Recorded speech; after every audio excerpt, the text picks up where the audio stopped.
Nigerians are very good and very big on adopting new products. You can literally launch a fintech product today and get Mr. Macaroni or a Pella to advertise it, and tomorrow you have over 5,000 new users. I mean, Mark Zuckerberg was a very big inspiration to a lot of founders back then when Facebook was like top tier. Facebook is still top tier, but like way back then we didn't have as many options as we do now. It was either Mark Zuckerberg or Jack Dorsey or Twitter. You know, there were very few options, right? And those guys were very inspiring to us. If I ask you today about what's happening in a place like Angola, you're almost blank. You have nothing because you've not read so much from the Angolan market. So I remember going back to my hotel room and I was just out of curiosity, like what's happening in Benin Republic, and I could find little or nothing. For me, I was like, this would be interesting to first of all see how I can tell stories about these places, because it now drove a lot of curiosity to want to visit those places. People see me travel a lot. Like today you're here, tomorrow. I mean, everything is financed. I'm just putting it out there because I like to leverage. When I'm starting anything new, if I don't have leverage, I'll most likely not do it. But from where you stand, right, is there something different about all of these destinations that you've been to, including Nigeria, right, where you've started from homegrown, right? When you step outside of it, is there something that you see differently when you're outside of it compared to when you're inside? Absolutely. Gerald Black has built things, sold things, and spent years connecting the people doing both across Africa. But somehow, between the acquisition, the operator community, and the fintech job, he ended up in a hotel room in Nairobi, searching for tech stories from Benin Republic and finding almost nothing. That absence became his assignment. He has not stopped since. In this conversation, we get into how ecosystems actually form, why the African story is bigger than Nigeria, and what it really means when stories become infrastructure. This is When Everything Changed podcast. We talk a lot about ecosystems as if they appear fully formed, but in practice, most starts much messier than that. I want to work with you to understand what it takes to build connection, momentum, before there's a map.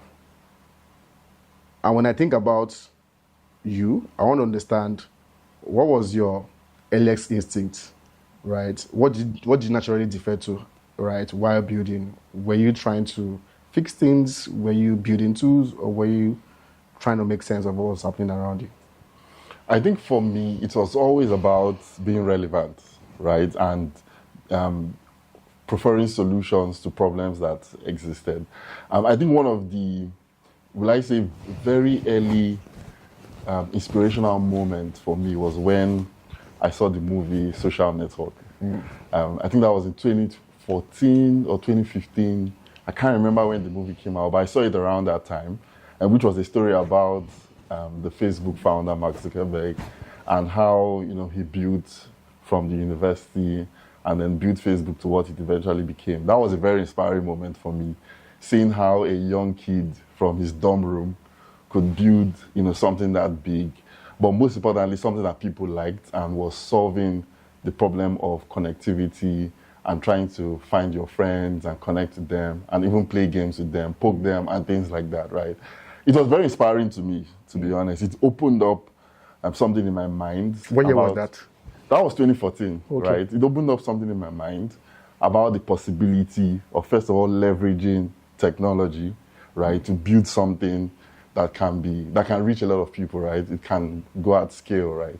So when that happened, I think the next phase was eventually finding, okay, what is that one thing that I want to do, right? And in some way, due to personal experiences and interactions, I came up with, an idea called iFIX at the time.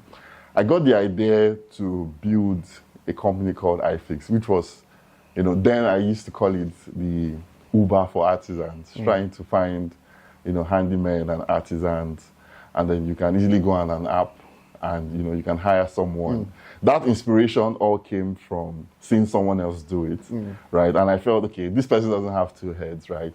And there's something about being very young and seeing the possibilities of what can exist. You don't see the challenges that exist. You just want to get things done, right? And it was with that momentum that I eventually went into, trying to build something, trying to find out how can I make this thing come to life, right? And I remember at that same time, I was serving in Lagos.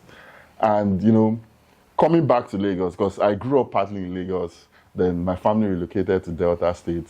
And then after uni, I came back to Lagos to serve. This was now 2016. And, still having that, let me call it burden in my heart to build something. I was like, no, I just have to find a way to make this work, right? And I started looking for opportunities that exist. How can I connect to the tech ecosystem? Then there used to be an app called Meetup. I don't know if you remember Meetup back in the days, where you can find events that are upcoming. You can find different kind of events. So then I would look for tech events and, find one. And you remember Mest Africa? Yeah. Exactly. Mest used to be, they used to be in Nigeria, and they used to operate out of Cafe Neo.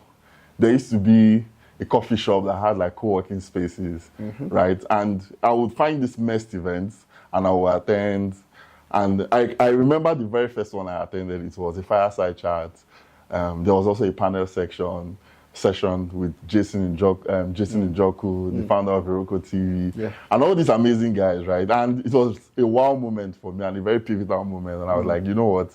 I just have to be a part of this community. Like, look at people that are making, something, absolutely something out of nothing, right? They are finding problems and they're able to provide solutions to those problems, right? And they are doing it at scale. They're able to get funding. So it was a new thing to me, trying to understand, what is this funding? What is pre-seed? What is, and also, I think around that time, we had the emergence of tech blogs, like Tech Cabal, Tech Point. I can't remember if it was immediately after. But then we had those blogs coming up, and then we could subscribe to their newsletters. So what I'm trying to say now is there were different layers, right, that contributed to that journey. The first one was the inspiration, which was watching someone else do it. Mark Zuckerberg was a very big inspiration to a lot of founders back then when Facebook was like top tier. Facebook is still top tier, but like way back then, we didn't have as many options as we do now. It was either Mark Zuckerberg or Jack Dorsey or Twitter. There were very few options, right? And those guys were very inspiring to us. And so there was the inspiration, and then on top of that, there was the community, which is where all these meetups, because the inspiration seemed so far-fetched, but the minute I got in close proximity to people doing it in real life, in my community, it made a lot of sense. And what seemed to be so far-fetched now became really close, and you could see the possibilities, right? So those were the things that actually contributed to, my emergence into, that journey into tech and, trying to build something up until where I am right now. Interesting.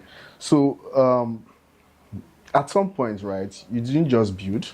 It's good that, one can understand where the interest came from, right? Because, a lot of times we try to find connection between why someone is doing what they're doing, right? And how that's really defines who they are, right? A lot of people have that struggle, right? Identity and all of that, right? So I like that you could really throw that out there.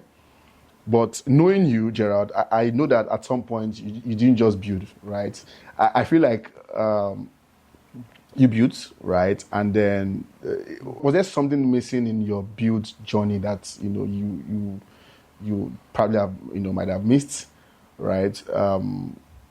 It would be nice to hear that, right? But beyond just that, I know you also gravitated towards, telling stories, right? So for me, was there a gap you were responding to, right, when you were going from that builder phase to a narrative owner?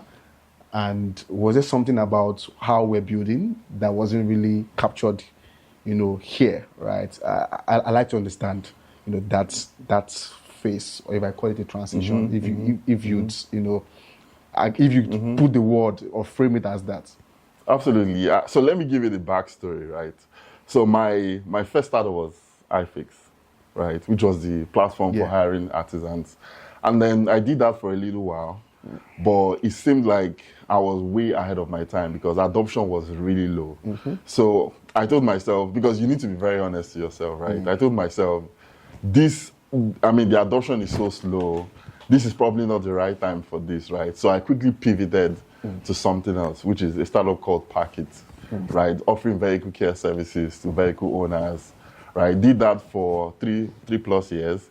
And eventually we got acquired by Fixie 45, which is a sister company to Cars 45, right? The popular Cars 45 that we know, before they eventually got acquired by GG and all of that, right? Whoa. So I did that up until that point, and then we got acquired by Fixie 45 because we were playing in the same space. Fixie 45 was vehicle after sales service. You know, Cars 45 was buy and sell. Were you prepared for that whole what's it called? That whole phase of you being bought out? Yeah. So it was always in the plan. I always knew, because eventually we were vendors to Cars 45. And then there's something about fixing things. I've always loved, you know, from the first startup, artisans, now vehicles. But the idea was always to get acquired, right? Because we knew that if you were going to disrupt in the vehicle after sale service industry, it takes more than just having passion for it. It requires a lot of capital. It requires a lot of expertise. That industry is a very complex industry, right? Especially, Tell me about especially in Nigeria. I won't go so deep into the details, but it's very fragmented. I mean, you have different players. You have the auto parts and auto dealers. You have the mechanics and the blue collar people who, for some reason, there's a very big gap, right? I mean, we don't have formal education system that teaches people how to properly work on vehicles. Most times, people are learning through the whole artisan route, where you go and you become someone's boy for a while, and then after, so you're not learning good ethics. You're not learning, what's required to stand out from. You're not learning how to use, instruments, all this instrumentation and all of that. You're not learning any of those. You're learning directly from the person you're working under, right? So it's a very complex industry that lacks expertise and is also very fragmented. So it's very difficult to disrupt. It's as if you're building it from the ground up, because if you're trying to do anything in that industry, first of all, you have to go to the roots of it and start training the next generation. And these days, nobody wants to learn how to fix cars. I mean, everybody wants to be online, and earning from TikTok and all of that, right? It takes a lot of patience and it takes a lot of work to make it attractive again to people that are interested. So already there's a gap that exists, right? So even if you're creating a platform that connects artisans or mechanics to car owners, you are using the same people that everybody's complaining about. You're just onboarding the same mechanic that is causing me nightmares, because where the source pool is the same. You're not training anybody, you're just hiring people that already exist, and then you're now connecting them with. So that was one of the biggest challenges that existed in that market. So it was going to, I mean, all these things I've mentioned, you can imagine how capital intensive. I mean, Meco has had a run at it, and they're still struggling, if I say so, right? And so that's to tell you how complex, and they've raised millions of dollars to try and solve this problem. So I knew that I had some passion, but I knew it would require more than passion, right? And it made sense for me to join a company that had the capacity to at least move the needle exactly at that scale. So we worked towards that acquisition, and eventually it came through just after COVID. And I was like, why not? Let's make it happen, right? So I also joined the team immediately after acquisition for about 6-7 months, just to help with, onboarding and, all of that. I did that for about 7 months in the capacity of VP of Vice President of Business Development, right? And then after that, I joined Black Ops, which is a community. So so how it happened was I bumped into Sheni at an event, and he was telling me about, I've known Sheni from Andela days. Everybody knows Sheni, right? So I went for a birthday party of one of our tech bros, and I bumped into Sheni. I haven't seen him for like so many years, and he was telling me about this cool community, because at this point I have moved from being a founder to now being an operator. So he was telling me about this cool community for tech operators, and it made a lot of sense, especially African operators that don't have that support system. You know, founders have a lot of communities. You know, they have a lot of people they work with, VCs are supporting founders. Everybody seems to be supporting founders, right? But operators do not get, and I should put this out there, a lot of operators you see are actually winging it, right? Because we don't have, the ecosystem is still very young, even as big or as advanced as it may seem, it's still very young, right? So you don't have a lot of playbook that people can copy, right? Because we're all just trying to figure things out and all of that. So it makes sense to have, another thing to put out there is that we're not documenting our strategies, right? So you have operators that have succeeded, but they're not writing. I think as a mother has talked about this before on Twitter, we're not documenting what has worked. So there's nowhere you can go and see a playbook of, let's say, for example, a Babajide that has succeeded at M-Copper. You know, has he written a book where I can go and learn how to become a master operator? You know, so things like those gaps existed, right? And that's one of the things Sheni was trying to solve with Black Ops, right? So he told me about Black Ops. And, you know, at this point I had left Fix 45. I just took a very short career break. So when I saw him, he told me about Black Ops. Like, I want to be a part of this. Like, this makes a lot of sense, right? And eventually I became the community manager because I could interact with operators.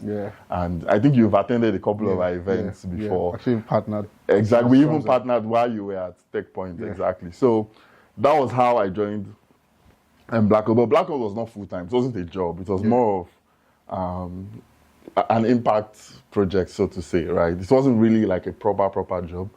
And eventually, after a couple more months, I joined Anchor, right? Because Anchor was doing something that was new. And I always like to be part of something that is new and exciting and challenging. So Anchor was banking as a service, right? Offering banking services to any company that wants to integrate financial products, right? Like issuing bank accounts, making it possible for people to buy airtime.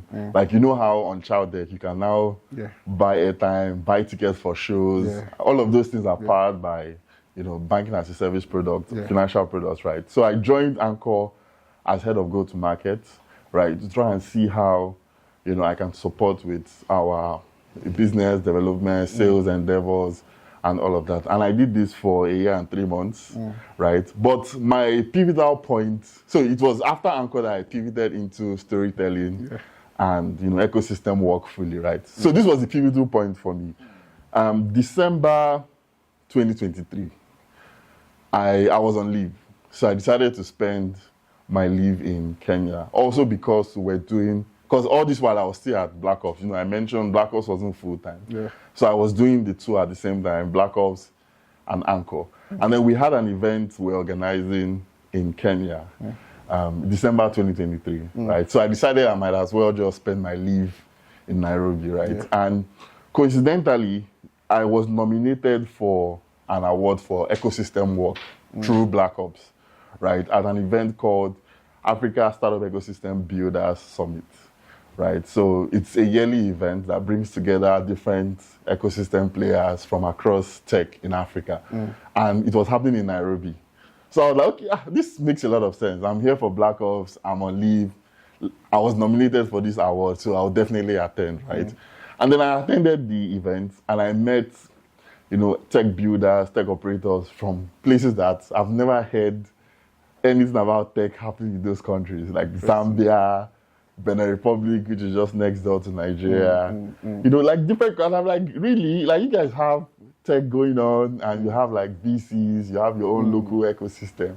How come no one is hearing about it? Like, what are you guys doing? Why don't we read about it? So I remember going back to my hotel room and I was just out of curiosity, like what's happening in Benin Republic? And I could find little or nothing. I think I even found an article that was many years ago from TechPoint, just spotlighting a few companies. But outside that, nothing else. Like, no one is, they don't have ecosystem players that are talking about the ecosystem. They don't make noise. Zambia, you don't find anything, you know, they don't talk about it. And for me, I was like, this would be interesting to, first of all, see how I can tell stories about these places. Because it now drove a lot of curiosity to want to visit those places because I made a lot of connections at that event. Yeah.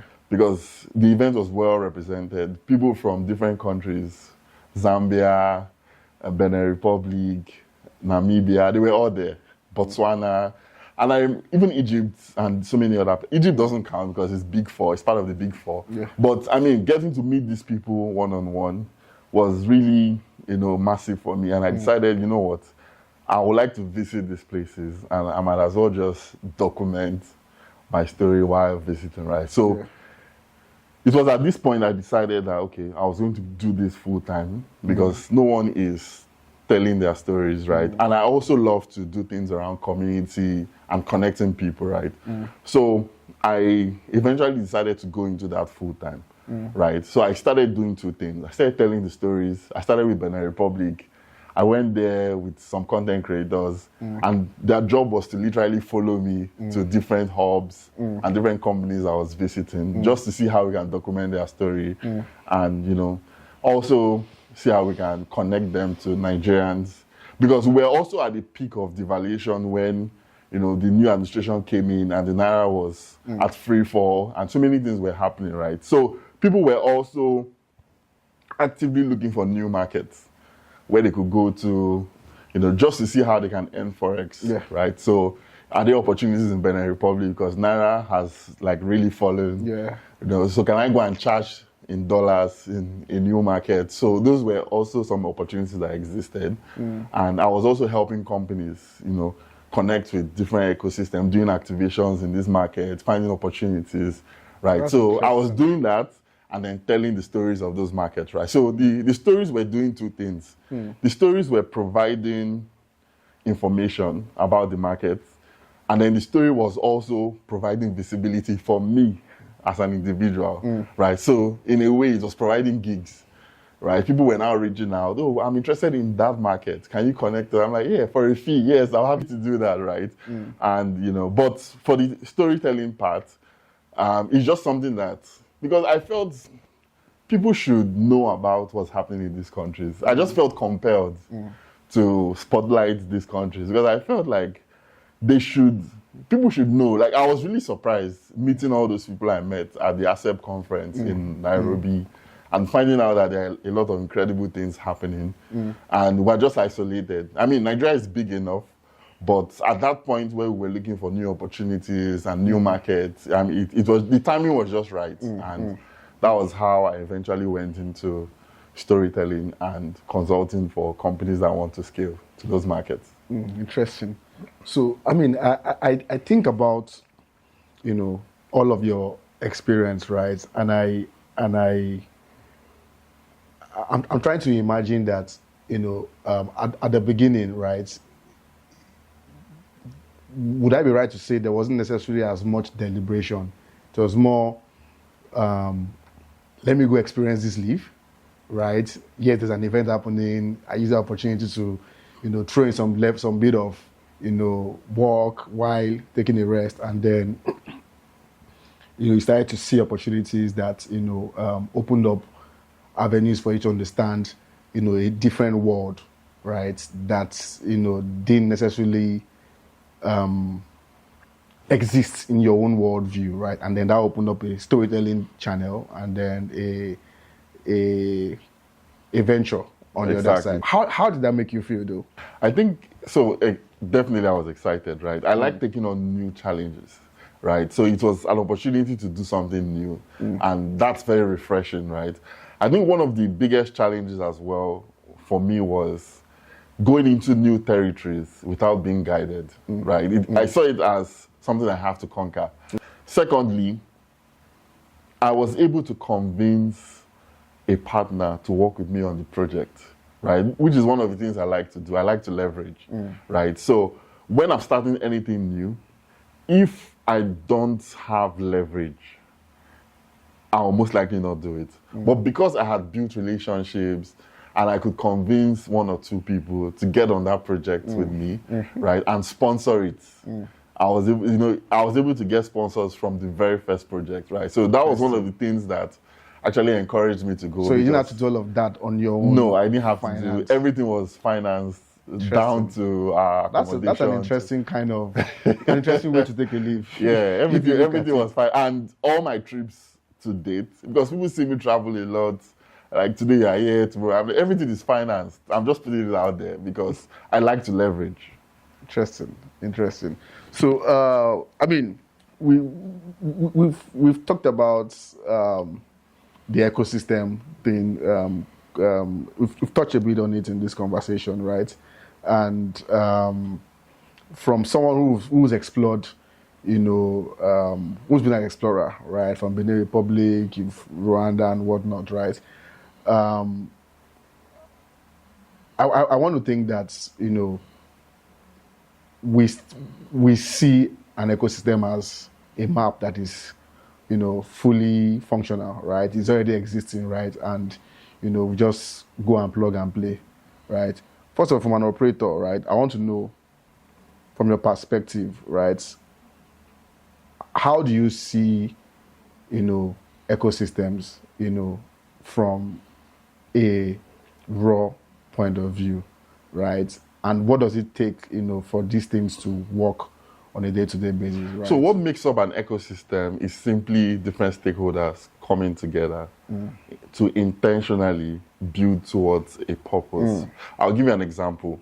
I remember when Nigeria, especially Lagos, right, when the ecosystem was still very fresh, you had different stakeholders building in silos. So I'll give you an example.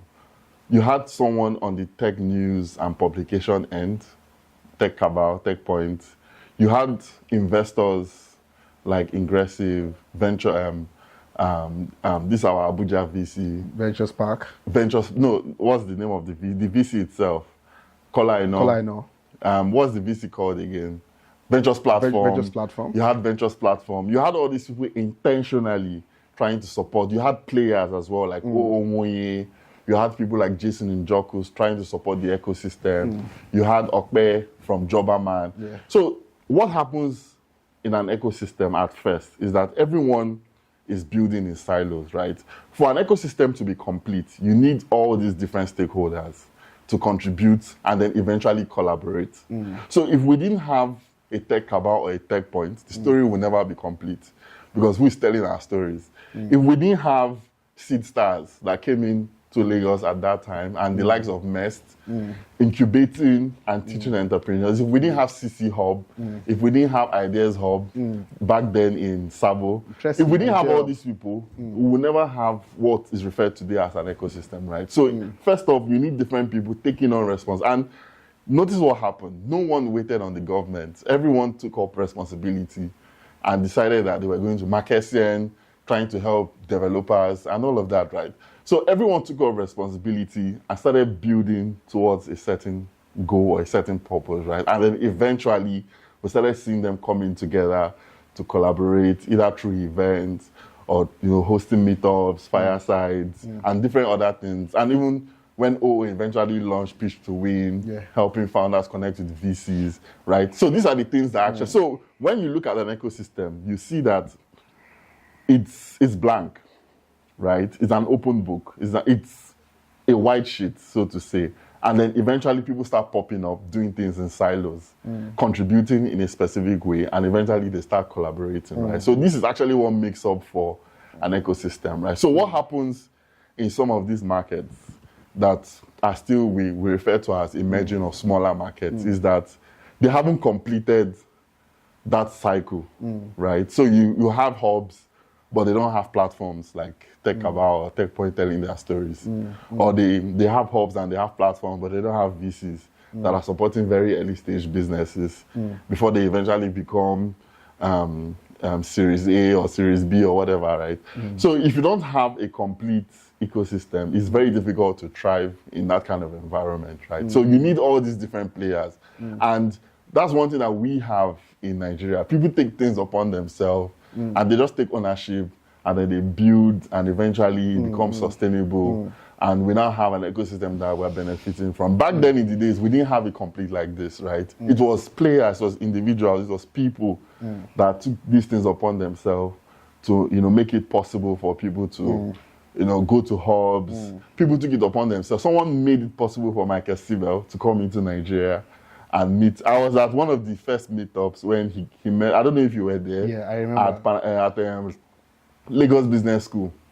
I remember being in one of those conversations where we were in the same room. Exactly. Yeah. It was one of them was at him. Lagos Business School. I think 2016 or 17. I can't remember. Yeah. But it was people that took it upon themselves to make sure that we are seen and we are heard and all of that, right? So it's these individuals that actually make up for the ecosystem, exactly. But people need to be very intentional about building and about contributing.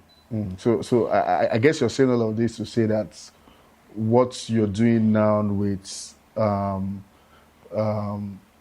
the shared stories, your stories that you're putting out there with the destination that you are exploring, right, are also part of that, taking up the initiative to put something on the map. Right? Exactly. Because in Africa, we're still building in silos. We need to start looking at, I know, yes, for every single market, there's a different approach, right? Culturally, the people, the product, and all of that, right? Product market fit for those specific markets. You have to put all of that into consideration. But we now have to start looking at the continent as one market. How do we all collaborate to ensure that we're building scalable products? Because again, it's not enough to just build for Nigeria, right? Because you need to de-risk, first of all. There are a lot of things that you are just one very bad government decision away from your product ending, right? So you need to think of how can I scale this product from day one, right? And what are the relationships I need? What are the markets? These days, when people are building, they're thinking about Lagos, then Ghana or Nairobi, but no one is thinking about what's possible in Northern Africa. I know it has restrictions, but there's a possibility. Africa. Exactly. No one is thinking about what's happening in Francophone Africa, what's happening in Southern Africa, Botswana. Lovely markets. I was in Namibia recently, and a lot is actually happening there, right? But if we don't start intentionally building for those markets and building to collaborate with those markets, then we will not really get the kind of success that we're looking for. Interesting. So I know, like I mentioned, right, you've been doing a lot of exploring new emerging destinations, right? Like you mentioned a couple of them, right? But from where you stand, right, is there something different about all of these destinations that you've been to, including Nigeria, right, where you've started from homegrown, right? When you step outside of it, is there something that you see differently when you're outside of it, compared to when you're inside? Absolutely. What I've realized is that every market has its unique value proposition. And I'll give you an example. Tunisia is a small market, and they've accepted that, okay, we are small. So what they've done is they've decided to go hard on skills, right? And I'll tell you how. First of all, education is completely free in Tunisia, right? Up until PhD level. You can access PhD level education free of charge. And because of that, we have a lot of IP backable ideas. People are focusing more on building products that are IP backed, right? So high-tech products, high-tech solutions. And that's why two of the largest acquisitions we've had in Africa are from Tunisia. InstaDeep and Expensia, acquired by European companies, right? So they realized that, okay, these are our limitations. We don't have the market. We're not Nigeria. We're not 200 million people, but we can build products that are, unique and different, that the world wants to buy it just for the IP and for the science behind it, right? So we've seen that happen in Tunisia. And so for Tunisia, it's all about skills for them. It's all about intelligence. It's all about education. And they've gone very deep on that, right? So if you're thinking about Tunisia, you're thinking about AI engineers, ML engineers, because they've built themselves in that capacity, right? That's for Tunisia. If you're thinking about a place like Namibia, for example, you're thinking about, okay, for Namibia, they have consistency in policies, right? So, for example, they haven't experienced any policy change since they became independent in 1990. So it's a place where you can go and build. It's a smaller market. It's not South Africa. It's not as competitive. But you can go there. You can build. You know that government will wake up one day and just change policies. It's there are about 3 million people. Infrastructure-wise, is there. There's light, good roads, everything exists for you, right? So for them, this is what their value proposition is. This is a safe, in terms of policy, in terms of currency devaluation and all of that, fluctuations. We don't experience that here. So come and experiment with your product. Build it to a point where you can now scale. So it's like a gateway to Southern Africa, right? Right. So that is one of the things that for them, they're always pushing and they want people to know about. So all these markets have their individual value proposition. For somewhere like Nigeria now, everybody's focusing on 200 million people, right? So for them, it's massive. Anytime they think about Nigeria, they think about the population, the size of the population. It's a very big market, but they also recognize that it's very complex, right? So it's always the final, eventual destination everyone wants to come to. So they're happy to experiment in smaller markets that are less complex, like in Nairobi, for instance, or even in Ghana, right? But Nigerians are very good and very big on adopting new products, right? I mean, you can literally launch a fintech product today and get a Mr. Macaroni or a Pella to advertise it, and tomorrow you have over 5,000 new users, right? So we're very big on adopting new solutions, right? But we also deal with our own issues here in Nigeria. So those are some of the peculiarities of this market. So you talked about how for us, right, in Nigeria, we are fast adopters. We have a 200 million market and all of that. So when you describe that in one word, you won't say from an outside perspective that it's unbroken. So I would say it's not a real reflection of what's obtainable. It's the market size, but it's not what's obtainable, because there's a very wide gap between what's obtainable in terms of like you're looking at literacy levels, you're looking at people that actually have income and all of that, right? That number then comes down to like maybe 10%. But even that 10% of 200 million is a large number compared to other markets that are just 2 million or 3 million people. Interesting.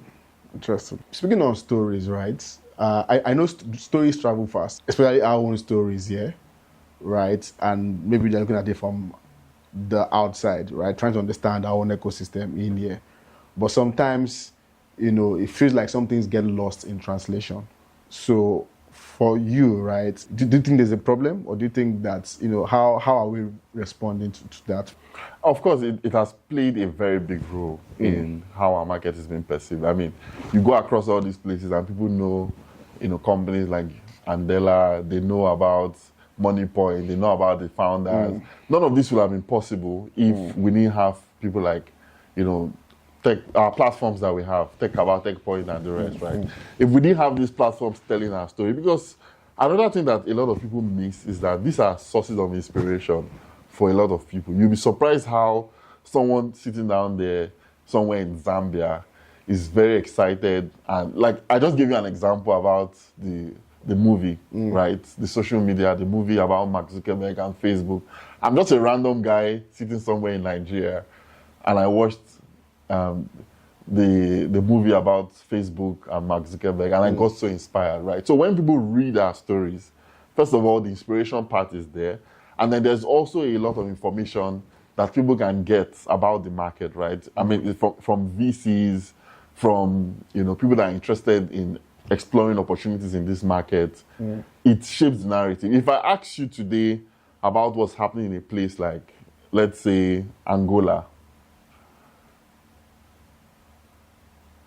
you're almost blank. You have nothing because you've not read so much from the Angolan market, right? So it plays a very big role in how you're able to attract investors, how you're able to inspire, even attract talent and attract opportunities to your market. It plays a very big role.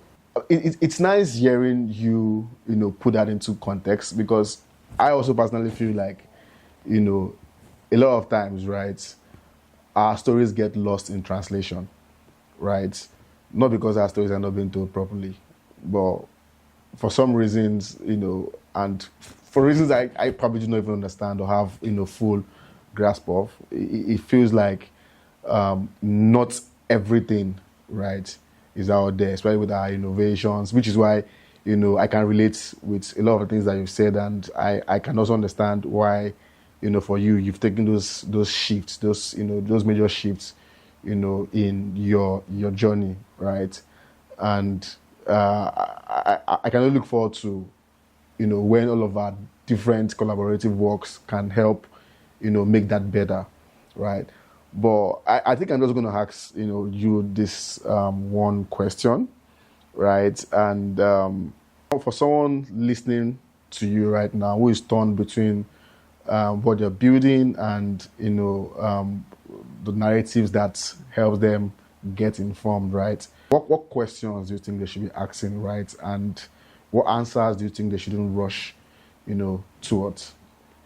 I mean, top of mind is always, are you solving a critical problem, right? That you need to identify that there's a need.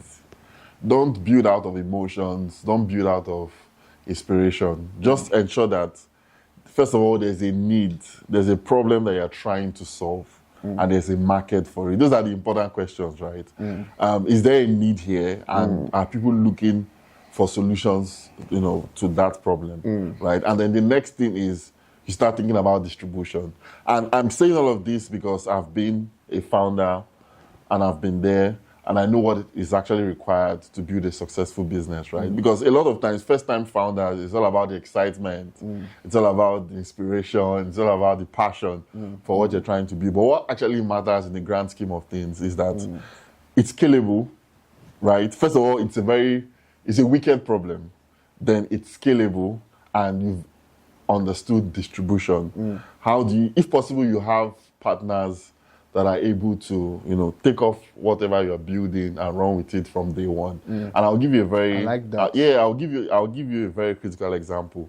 Look at Move and the partnership with Uber, right? So from day one, Move already had a partnership with Uber. So they already had scale. They had distribution, they had scale, right? So from day one, they already had someone that will run with their solution. And it made a lot of sense. And I'm not surprised that Move is very, successful today. I mean, same thing with Flutterwave. He has given a lot of examples how Flutterwave partnered with Uber to receive payments, right? And immediately became one of the largest, point of distribution for Flutterwave at the time, right? So it's very critical to understand that distribution is a very, core part of whatever it is that you're trying to build, right?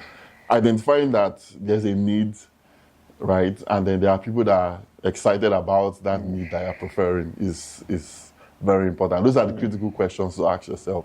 And that you figured out distribution, right? So how do you have a partner or do you have a channel that, your solution can get to people that actually need these solutions? If I can summarize all what you've said in this entire conversation, right? Not everything about building an ecosystem is visible, right? Sometimes it takes the stories to help us see, where things are, right? And sometimes those stories are also about who you're sitting with, right? And who is helping you, direct your focus, right? So thanks, Gerald, right?